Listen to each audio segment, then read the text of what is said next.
Good evening, everyone. I'm once again going to continue my video series in Common Core Algebra 2 with imaginary units. Now notice how I said imaginary units, not imaginary numbers. As I said in my previous video, there are no such things as imaginary numbers. Now what do I mean by that? What I mean is, in number theory, you have the real number set. You have the negative number set, the positive number set, the rational number set, the irrational number set. You have all these little number sets. It's just like in the domain and the range. You have a number set that's the domain, you have a number set that's the range. There is no imaginary number set. Let me say that again. There is no imaginary number set. It was never recognized by Euclid, Isaac Newton, Gauss, and although, and I will say this, although the square root of -1 was recognized by Descartes as an imaginary unit, that was acceptable. What was not acceptable is this modern day, hey, we got all these wonderful imaginary numbers. Now, we do have complex numbers. I never said we didn't. Okay? There are things called complex numbers. When you have, let me show you this real quick, and I'll get into this in just a second. When you have 5 plus 2i, and the I represents the square root of -1, okay, because that's what I actually represents. I is called the imaginary unit. This is a complex number. So what you have is the number 5 plus the coefficient 2 multiplied by the imaginary unit.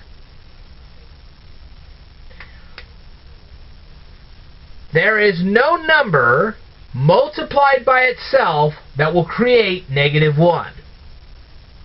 And that's why the square root of -1 is called imaginary. Okay? So yes, there is an imaginary unit, there are complex numbers, but there is no such thing whatsoever as an imaginary number set. Okay? Now, to give you a better illustration of what I'm talking about here, we have to go to the Cartesian coordinate system.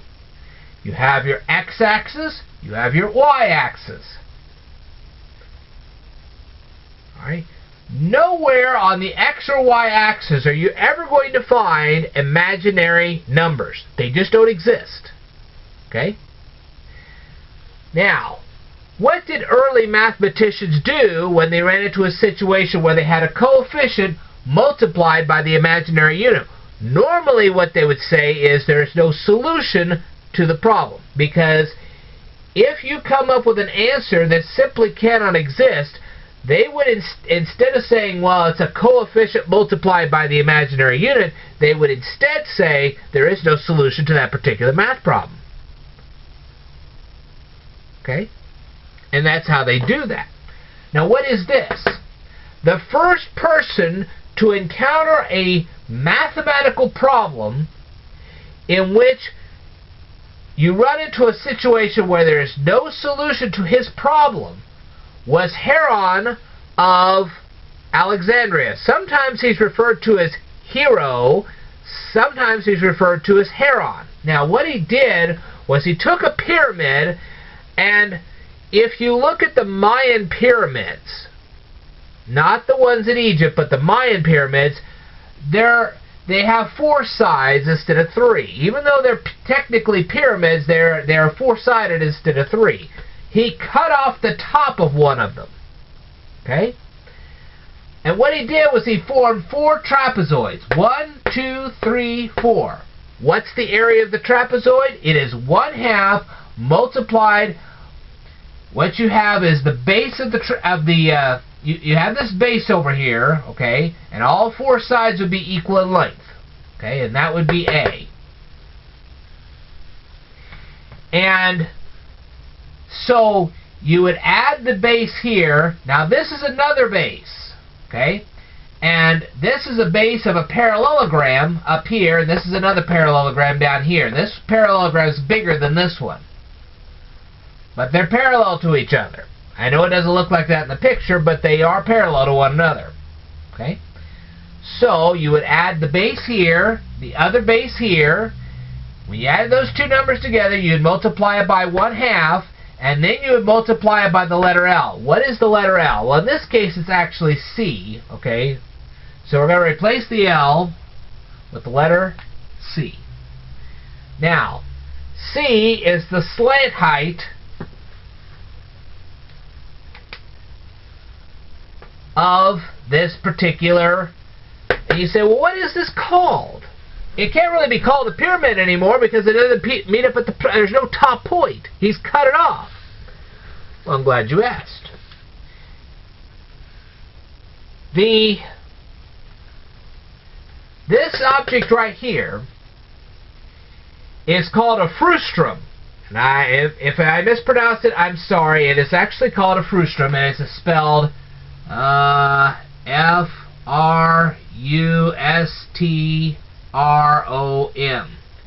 It's called a frustrum. So that's what this is called. Once you chop off the top of that pyramid, it's called a frustrum. Now then, a frustrum is a portion of a solid that lies between two parallel planes that cut it. Okay? Now let me define that again. It's a portion of a solid. Well, the solid was a pyramid in this case. It was a four-sided pyramid. Okay? And it's a portion of a pyramid in this particular case that lies between two parallel planes. This is one parallel plane up here, and this is the other one. Okay? So that's what we've got here. And this equation will give you the height of this frustrum. Okay, so what you'll do is you'll square C, and you'll subtract 2 times A minus B divided by 2 squared.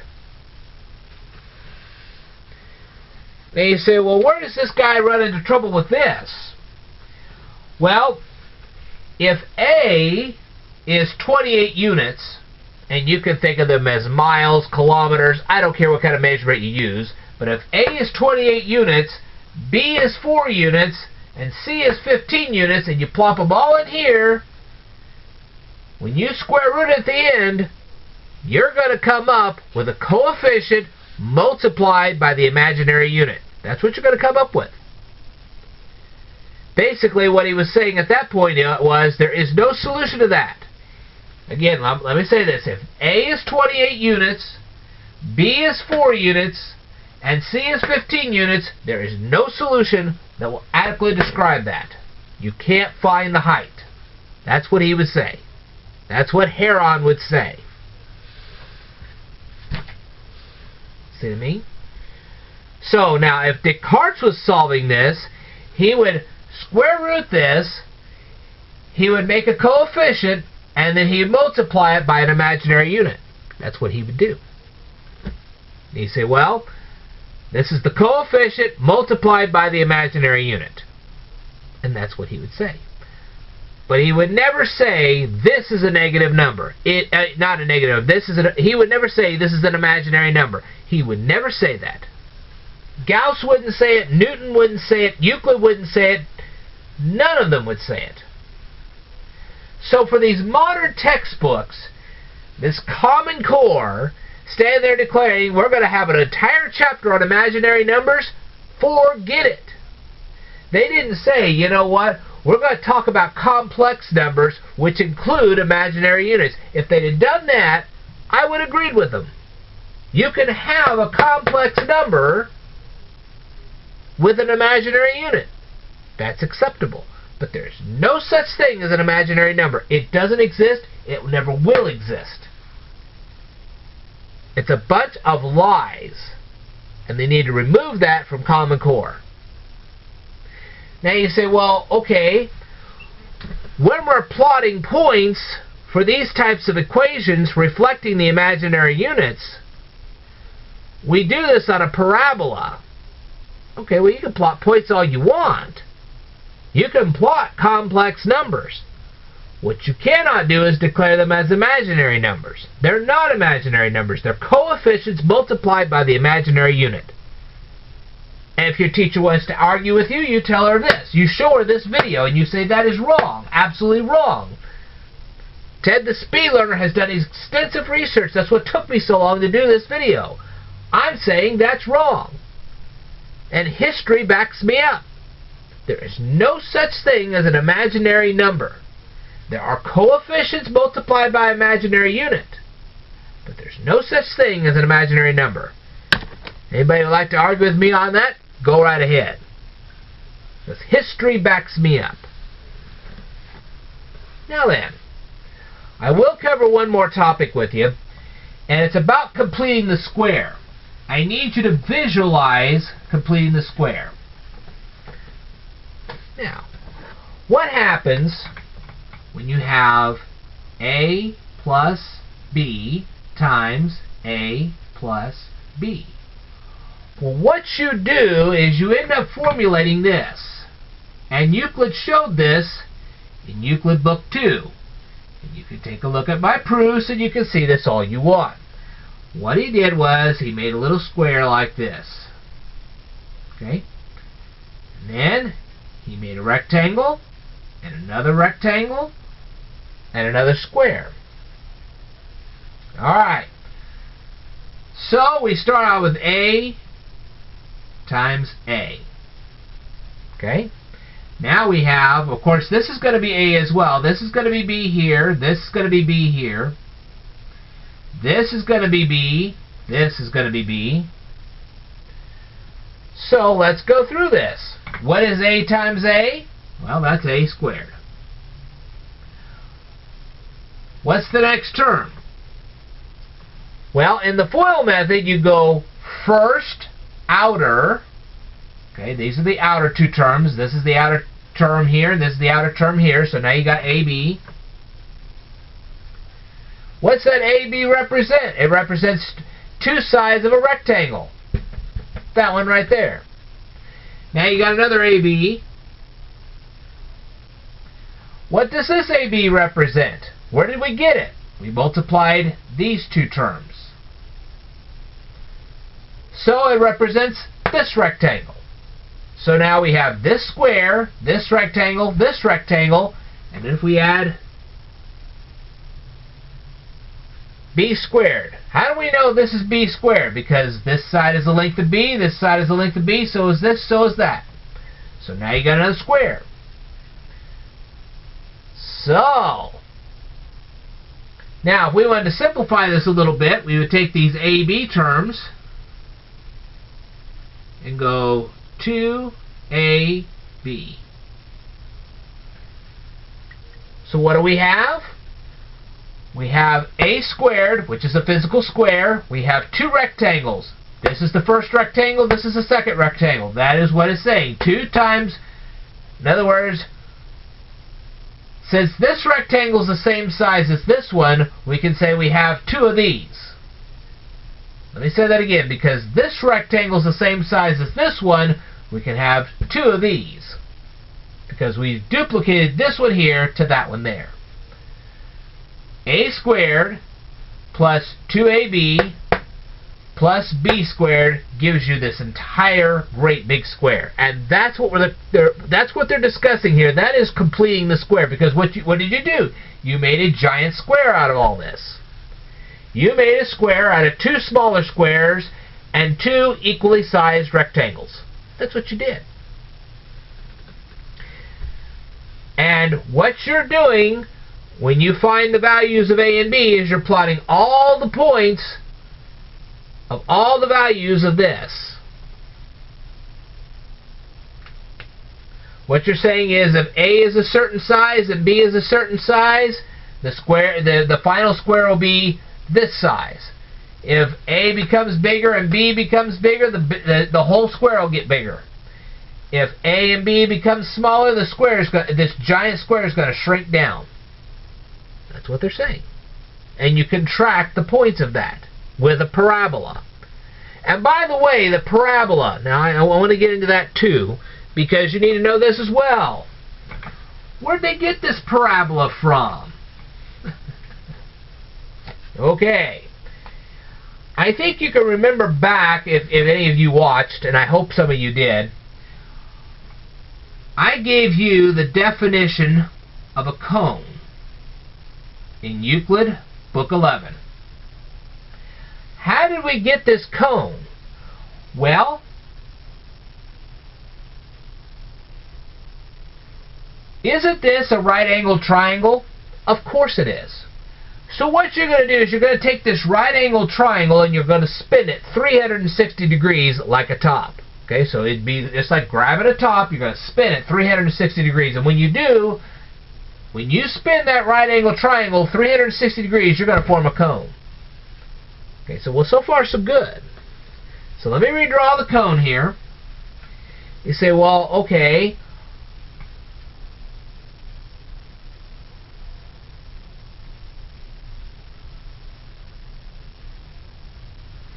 if that's the cone, where did we get the parabola? We sliced a slice off the top of the cone.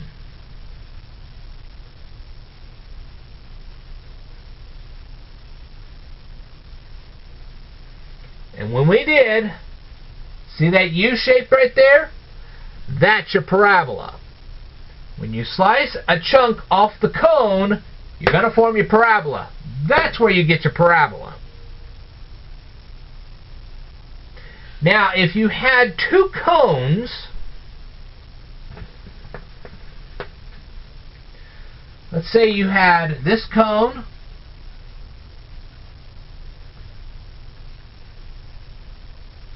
like this, and then you had your second cone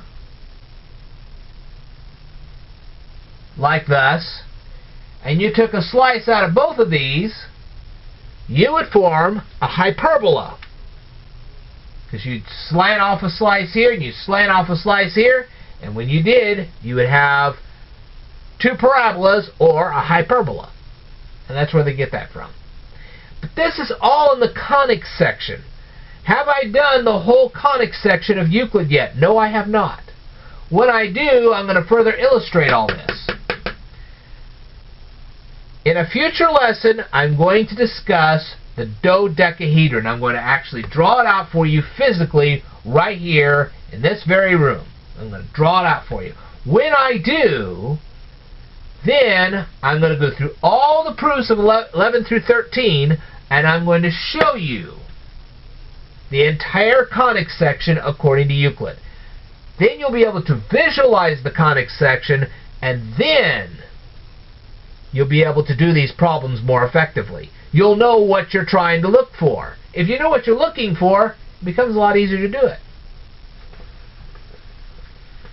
And that's all I've got to say for this particular video. I want to thank you very much for watching this video. If you have any further questions, please leave them down here in the description below. I will tell you more in a future video, so I want you to stay tuned.